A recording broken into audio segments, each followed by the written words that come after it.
I want to broach the topic of exogenous ketones. I've had people ask me about them before, and I've neglected to put a video together, so it's time for me to give you my opinion on exogenous ketones. It's still very early in the game to say whether exogenous ketones are studied, whether they're healthy, unhealthy. I think it's all opinion right now.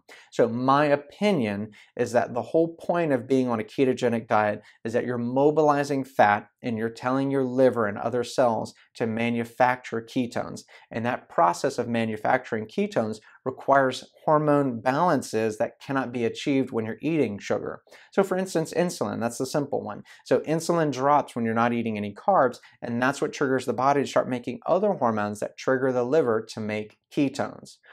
So let's take, for instance, that you don't want to leave ketosis. So you're going out with some buddies, you're going to eat some pizza and drink some beer, and that's obviously going to knock you out of ketosis. So you're going to go consume some ketones, and that'll keep you into ketosis. Wrong.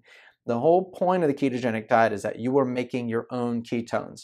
Just because you can drink some ketones doesn't mean you're staying in ketosis. The insulin spike you're going to get from the pizza and beer, obviously an extreme example, but the level of insulin you're going to get is going to kick you out of ketosis, and it will take days to get back in it.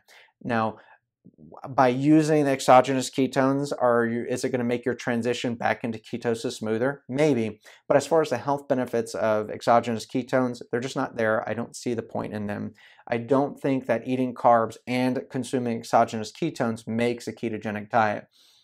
It depends on how you're defining ketogenic diet. If you define ketogenic diet as urinating ketones or being able to do a blood stick and see ketones, then yes, that is a ketogenic diet. But by my definition, the ketogenic diet is not eating carbs, getting into a hormone state that allows your body to function off of fat and create its own ketones. Then exogenous ketones don't do that.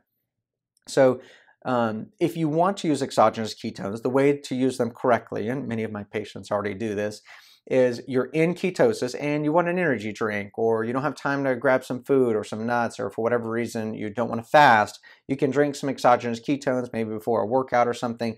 Will it give you an energy boost? I don't know. I'm not sold on it. The whole idea behind a ketogenic diet is that you've got plenty of fat at any moment to burn as fuel. So do you really need an exogenous source of ketones? And all exogenous means is outside the body, right? You have plenty endogenous sources of ketones, so why do you need an exogenous source?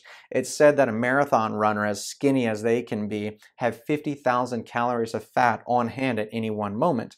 So I'm not as skinny as a marathon runner. And so needless to say, I don't need any exogenous ketones when I'm on a ketogenic diet.